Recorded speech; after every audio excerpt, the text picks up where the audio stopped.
أكبر أشهد أن لا إله إلا الله أشهد أن لا إله إلا الله أشهد أن محمدا رسول الله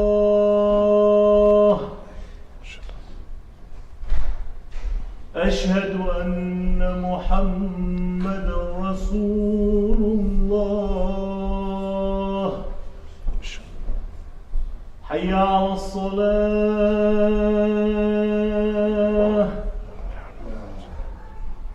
حي على الصلاة حي على الفلاح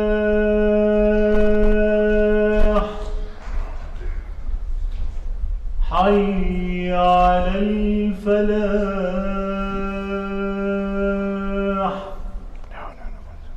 الله أكبر الله أكبر لا إله إلا الله.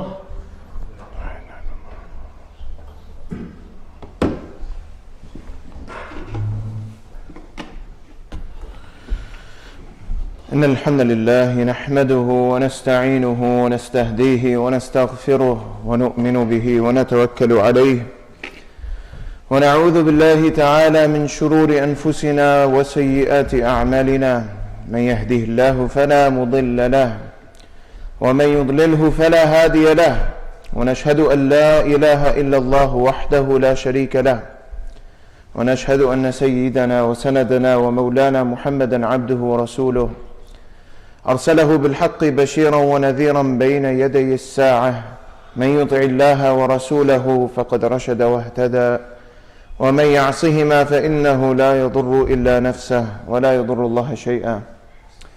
يقول الله تبارك وتعالى في محكم كتابه الكريم وهو أصدق القائلين بعد أن أقول أعوذ بالله من الشيطان الرجيم بسم الله الرحمن الرحيم يا أيها الذين آمنوا اتقوا الله حق تقاته ولا تموتن إلا وأنتم مسلمون. وقال تعالى يا أيها الناس اتقوا ربكم الذي خلقكم من نفس واحدة وخلق منها زوجها وبث منهما رجالا كثيرا ونساء واتقوا الله الذي تساءلون به والأرحام إن الله كان عليكم رقيبا.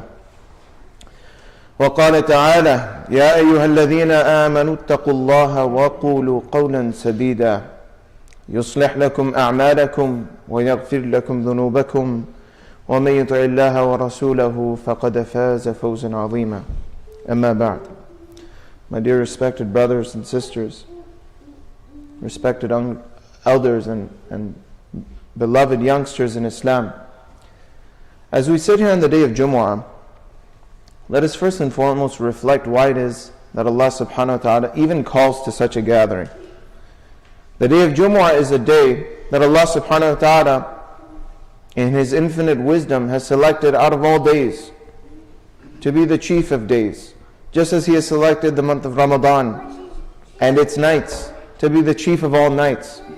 And just as Allah subhanahu wa ta'ala selected the days of Dhul Hijjah, which are dawning upon us in just about a month, as the best of days throughout the year, the day of Jumu'ah serves that purpose as well. And just as a human being who is honored with the opportunity of meeting an esteemed person, before going to any respectable meeting, understands what is the purpose that I have in this place. Why is it that I am going to meet this person?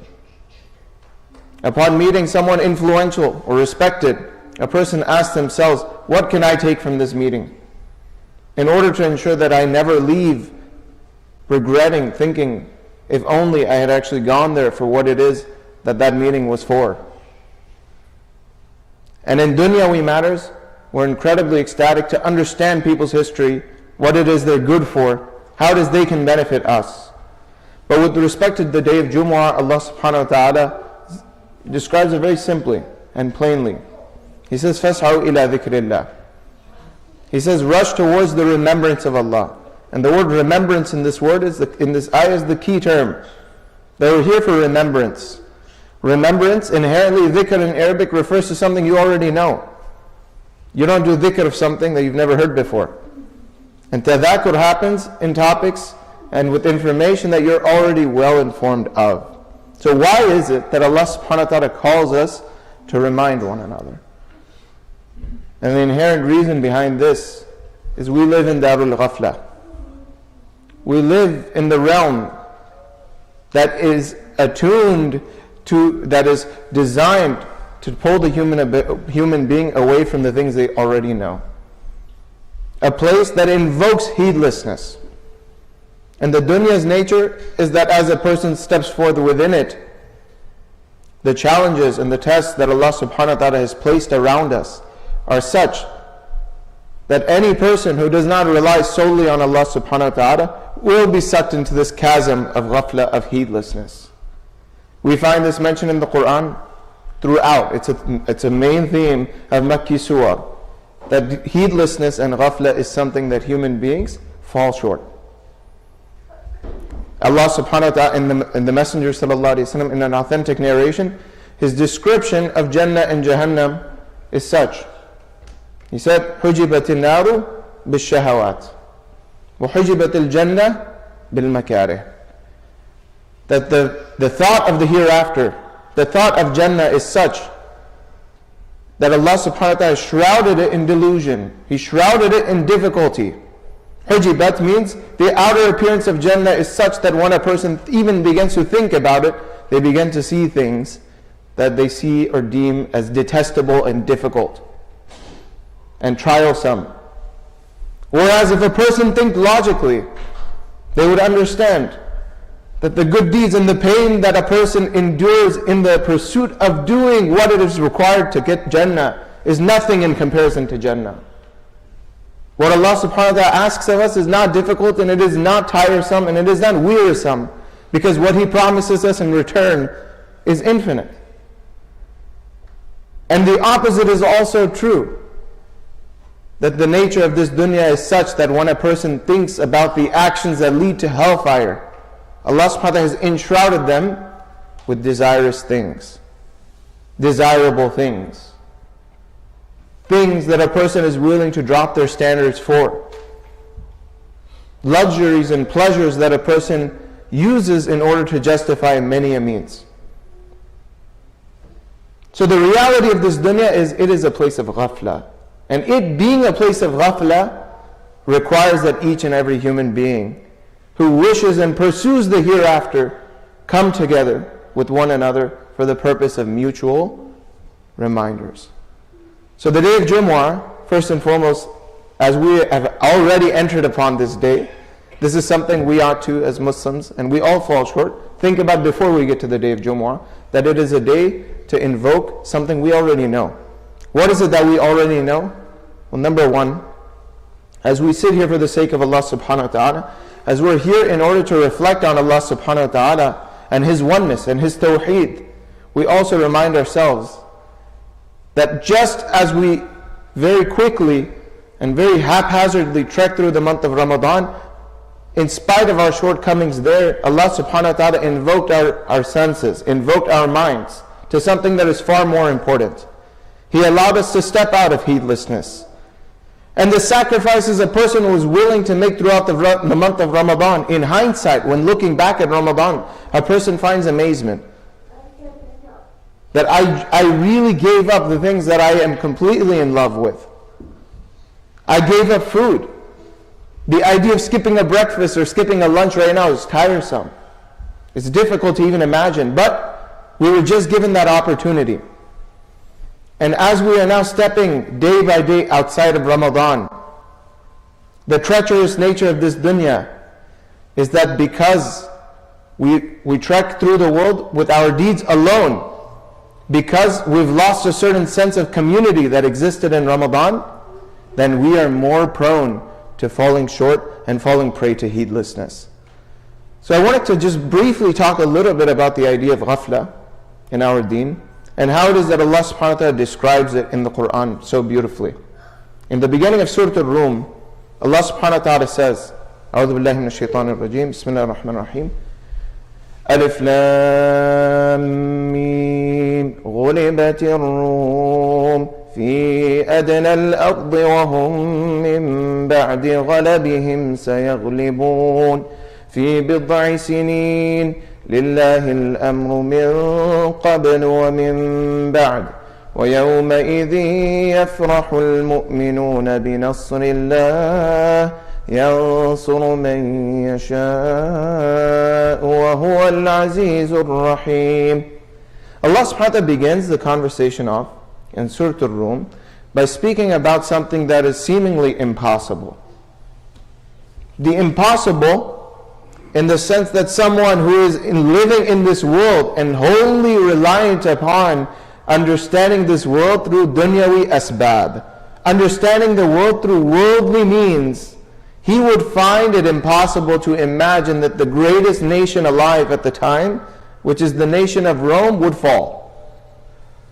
But not only does Allah subhanahu wa ta'ala say that the nation of Rome will fall, He speaks about it with definitive terms. He says, غُلِبَتْ.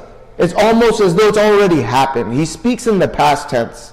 And in Arabic, a person speaks in the past tense in order to invoke a sense of assurity that this is for certain going to happen. Otherwise, in Arabic, for those who understand, you could say سَيُغْلَبُ الرُّومُ, that Rome will one day be conquered. But Allah said, no, it's almost as though it's already happened. That's how true this event is. And the level of tawheed, the level of tawakkul of the believer who has assurity in the words of Allah subhanahu wa ta'ala is such that when compared and contrasted to the person who lives in this world without a creator, the difference between the two is indescribable.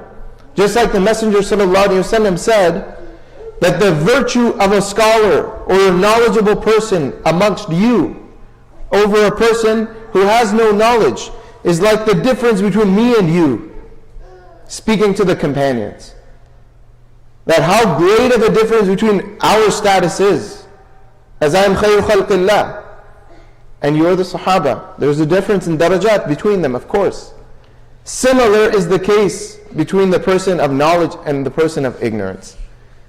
Now imagine what the case would be for a person who wholeheartedly and assuredly with tawheed and tawakkul believes that Allah subhanahu wa ta'ala's promises to come true. What level of connectedness must they have to their Creator in order to believe in this sentiment without questioning how or why? Similarly, Allah subhanahu wa ta'ala is now drawing in the next few verses a description of the person who lacks this belief. A person whose heart has swayed away from the truth. A person who's lost this connection to their Creator. And particularly about the mushrikeen who found this baffling, that this could never happen. He says something interesting about them. He says, يَعْلَمُونَ ظَاهِرًا مِنَ الْحَيَاةِ الدُّنْيَا وَهُمْ عَنِ الْآخِرَةِ هُمْ غَافِلُونَ.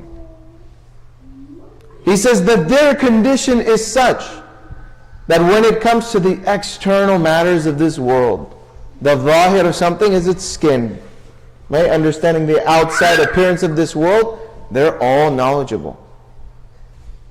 They're well aware of how the world works. Speaking of those who are faithless, that when it comes to understanding how to make money, they know it. When it comes to understanding how politics works, they know it. When it comes to medicine, they know it. And Muslims, mashallah, they're masters of all three of those, right? So when it comes to the matters that pertain to day-to-day life, the believer, the disbeliever, is assured in how the world works. They know it. But when it comes to the things that are deeper, not the zahir, right? The zahir of the world, the outside of the world, what does it tell us? We're here, we have to make the most of our time and money, and we have to learn to become efficient. That's what the outside of the world tells you. But the inner depths of the world are what? كُلُّ مَنْ عَلَيْهَا فَانٍ. This world is ending. Everyone on this world is going to perish. This universe will cease to exist. And someone who understands that reality, their waking state, their woken state on this earth is different. They're not heedless. They understand there's a greater purpose than simply what it is that I can achieve while I am standing, what it is that I can build while I am here. And the person who is standing before Allah subhanahu wa ta'ala, being interrogated for every moment that I've spent here. And the month of Ramadan gave us that opportunity to think and reflect throughout the nights, in qiyam, in sincerity, in solace, in harmony, in one-to-one conversation and munajah with my Lord. So our goal today, on the day of Jumu'ah, is to remember that which we've forgotten. And what we've forgotten in these ayat is referred to as ghafla, what we're heedless of. So what is ghafla and what is heedlessness, and why is there such a huge emphasis on this throughout the Quran? Ghafla in the Arabic language refers to something that you're unaware of, something that you're not taking into consideration as a result of your own actions. Ignorance is different. Jahala or ignorance is different. Ignorance is when you haven't been told something. You grew up and unfortunately the people around you in your life didn't tell you. So you're ignorant, you simply don't know. But ghafla is the idea that you could have known and you could have acted and you could have reformed your life, but you placed yourself in situations that would make you undermine the importance of what it is that Allah subhanahu wa ta'ala speaks to us of. And there are very many examples of how it is that the scholars describe the idea of ghafla. One of them that comes to mind from one of the Khalaf is a story that he uses to describe the condition of the human being. The scholar describes the world, and this is a famous incident that we all know. We're not here to learn, we're here to remember. He describes the condition of the world as such that a human being is running and fleeing within the jungle. And as they're running in the jungle, they come across a lion. The lion is in pursuit of this human being. Out of fear, this person continues to run and run and run away from this lion, out of fear of their life being taken. Eventually, their only last approach is to hide from the lion by jumping into a well, knowing that the lion wouldn't make such a leap.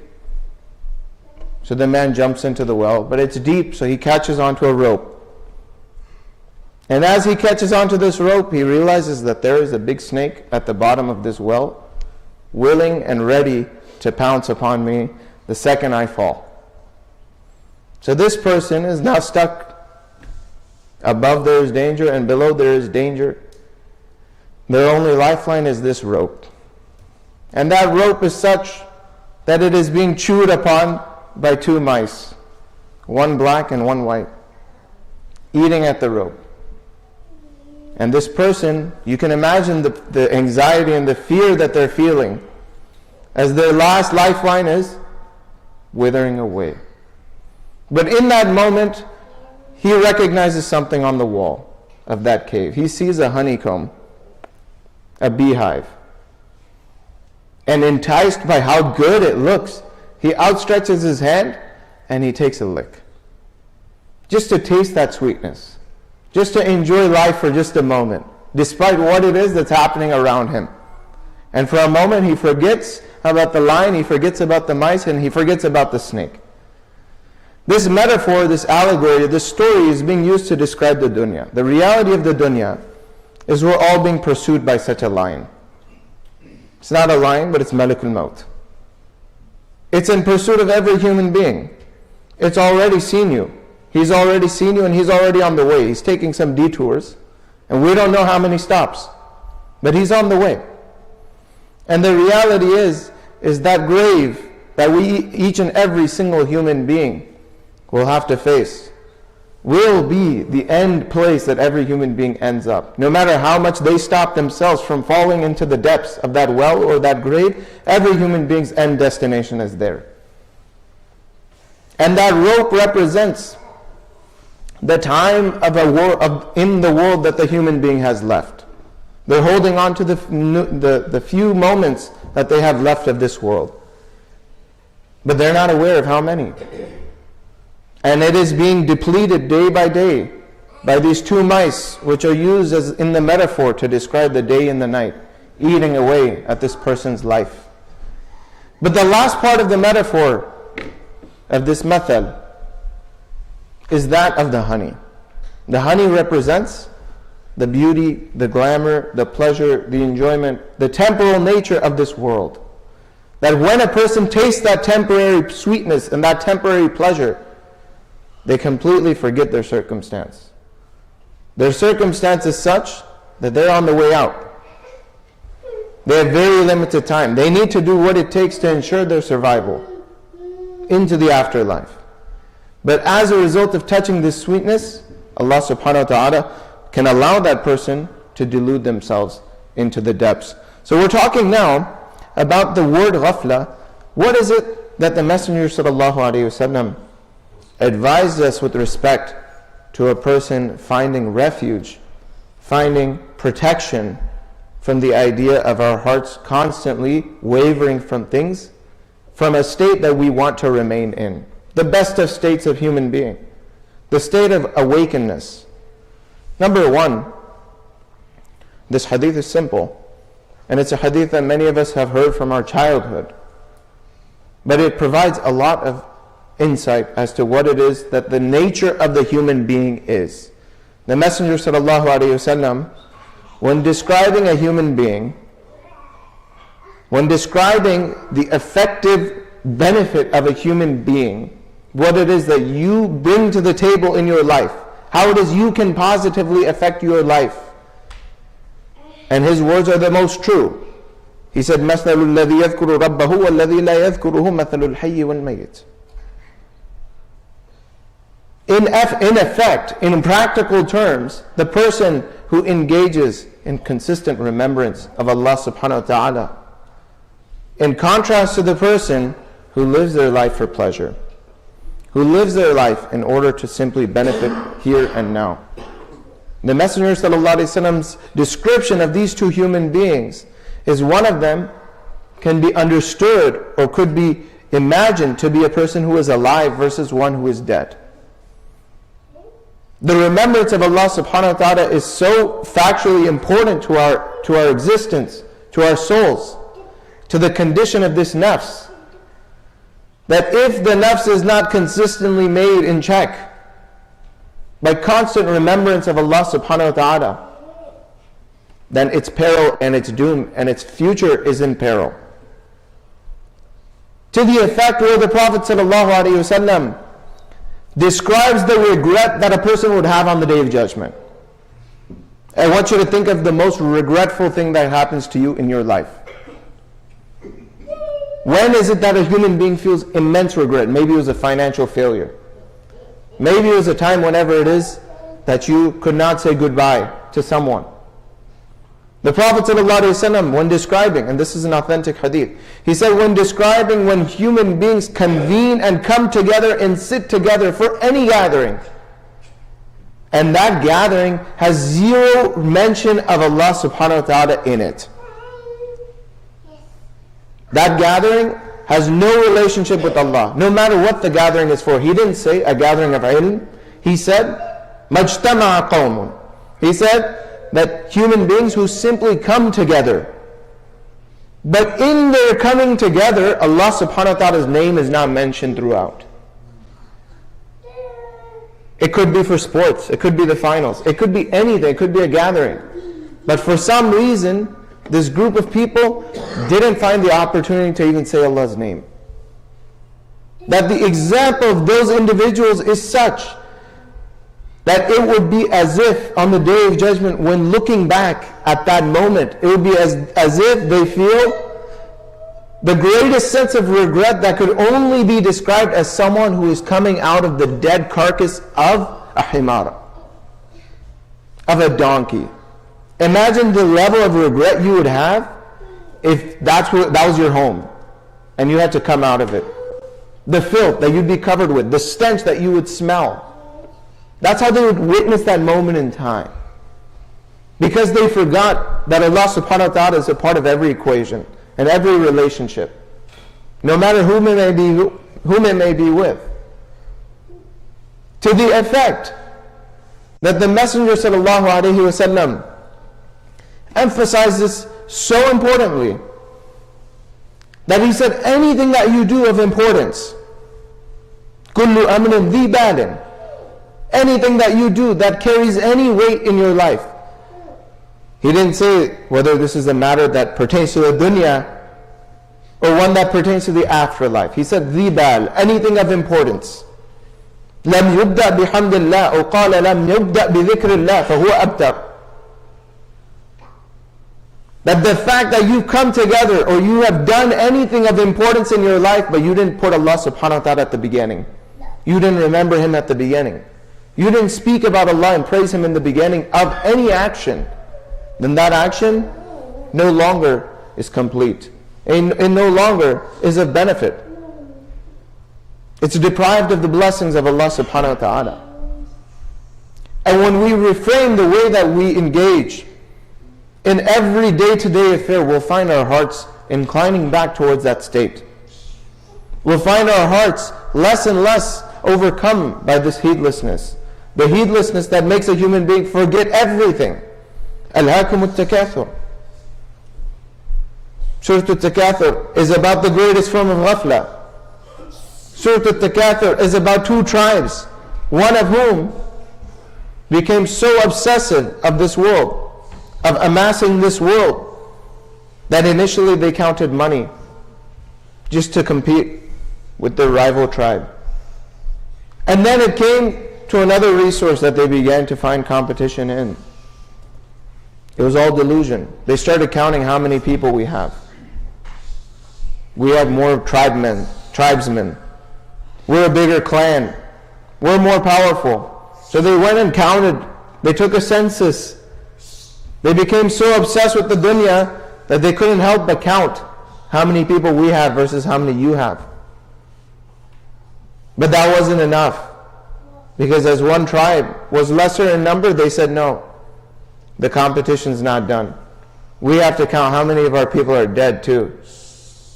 We have to see if we once upon a time had more people than you. So where did it lead them? حَتَّى زُرْتُمُ الْمَقَابِرِ. To the effect where the heedlessness, the obsessiveness of this dunya led them to the graveyards, just to count how many graves had one last name versus another. That is where heedlessness takes you. Where you lose your true purpose and you become obsessed with frivolous activities, of heedless activities. We ask Allah subhanahu wa ta'ala to eradicate this from our hearts and to make us a people of wokeness, a people of yaqwa, a people who are capable of seeing Him in every day-to-day affair. So this is number one. And number two, the Messenger sallallahu alaihi wasallam, in his parting advice, in his advice with respect to what it is that ultimately happens to a human being, he emphasized the importance of surrounding yourself with people of dhikr. Ya ayyuha alladhina amanu attaqullah wa kunu ma'a as-sadiqin. Be with those who are true. What does it mean to be true? Not just to speak true words, but to live by the truest word, which is Al-Quran. Surround yourself with people of dhikr. By doing so, you're promised one thing.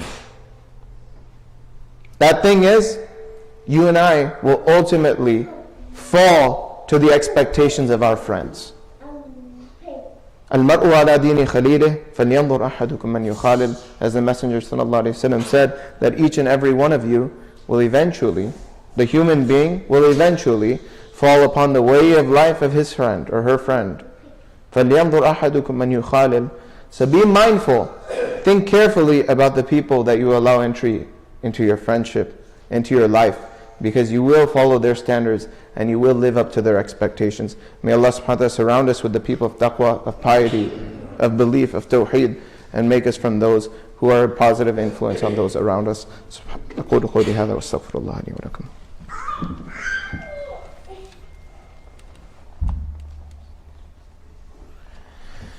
الحمد لله في الأولين والحمد لله في الآخرين والحمد لله في الملأ الأعلى إلى يوم الدين. عباد الله إن الله أمركم بأمر بدأ فيه بنفسه وثنى بملائكته المسبحة بقدسه فقال إن الله وملائكته يصلون على النبي يا أيها الذين آمنوا صلوا عليه وسلموا تسليما اللهم صل وسلم وبارك وأنعم على سيدنا ونبينا محمد وعلى آله وصحبه أجمعين. اللهم اغفر للمؤمنين والمؤمنات المسلمين والمسلمات الأحياء منهم الأموات، إنك يا ربنا سميع قريب مجيب الدعوات يا رب العالمين. اللهم لا تدع لنا ذنبا إلا غفرته، ولا هما إلا فرجته، ولا دينا إلا قضيته، ولا مريضا إلا شفيته، ولا محتاجا إلا أعطيته، ولا غائبا إلا رددته، ولا ميتا إلا رحمته، ولا حاجة من حوائج الدنيا والآخرة هي لك رضا إلا قضيتها ويسرتها يا أرحم الراحمين. اللهم انصر إخواننا المستضعفين في كل مكان. اللهم أعز الإسلام والمسلمين وذل الشرك والمشركين ودمر أعداء الدين. عباد الله رحمكم الله، إن الله يأمر بالعدل والإحسان وإيتاء ذي القربى وينهى عن الفحشاء والمنكر والبغي يعظكم لعلكم تذكرون. أقم الصلاة.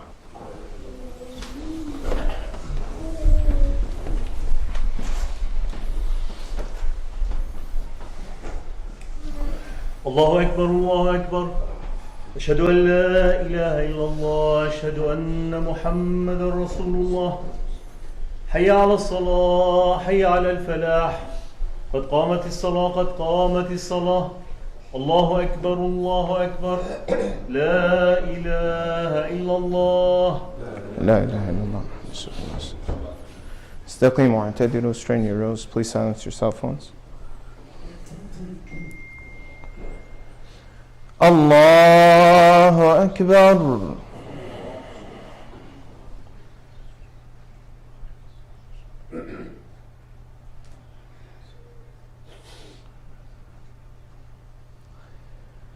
الحمد لله رب العالمين، الرحمن الرحيم، مالك يوم الدين، إياك نعبد وإياك نستعين، اهدنا الصراط المستقيم، صراط الذين أنعمت عليهم غير المغضوب عليهم ولا الضالين.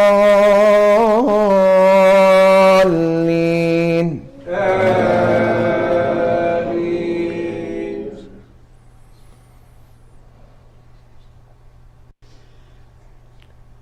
ولو أن للذين ظلموا ما في الأرض جميعا ومثله معه لافتدوا به من سوء العذاب يوم القيامة، وبدا لهم من الله ما لم يكونوا يحتسبون، وبدا لهم سيئات ما كسبوا، وحاق بهم ما كانوا به يستهزئون. فإذا مس الإنسان ضر دعانا، ثم إذا خولناه نعمة منا قال إنما أوتيته على علم، بل هي فتنة ولكن أكثرهم لا يعلمون. الله أكبر.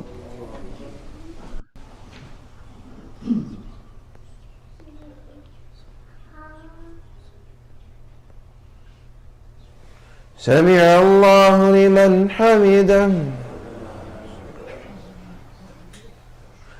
الله أكبر.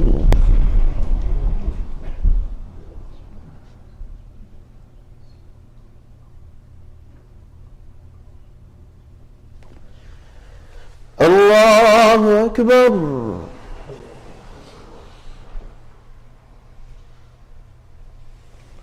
الله أكبر.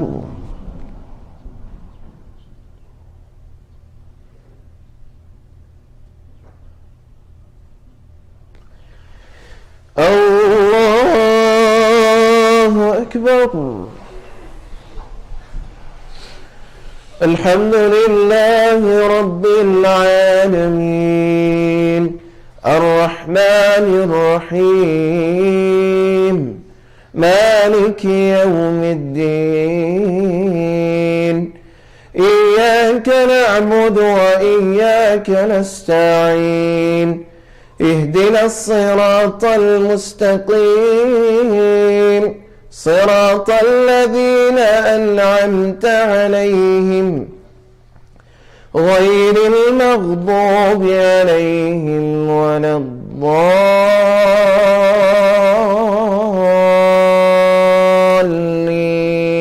آمين.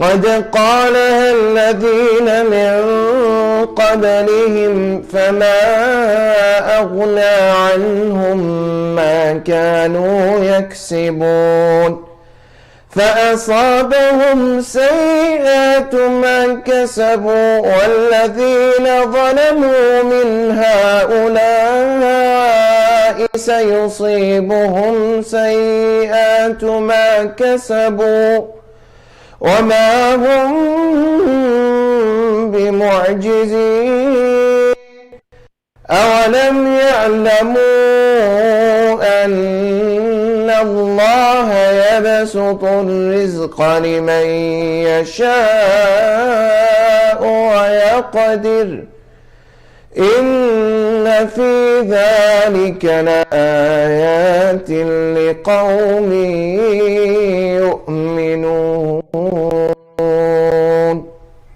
الله أكبر.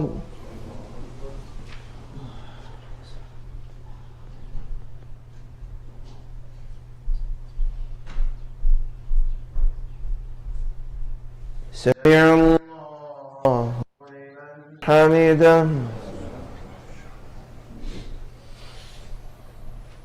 الله أكبر.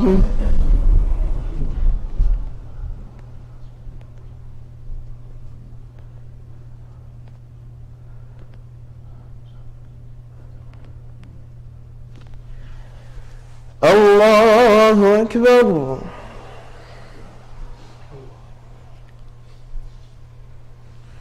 الله أكبر.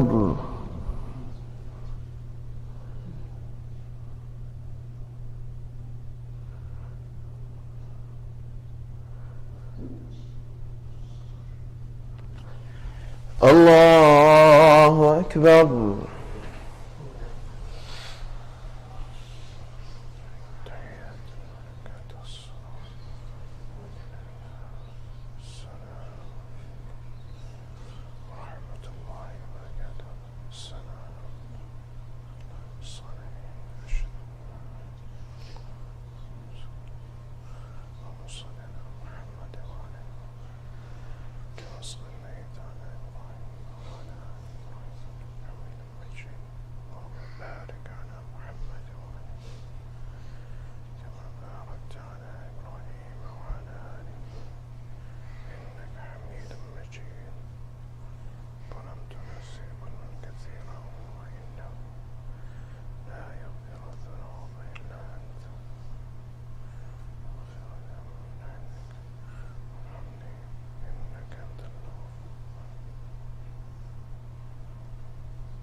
السلام عليكم ورحمة الله. السلام عليكم ورحمة الله.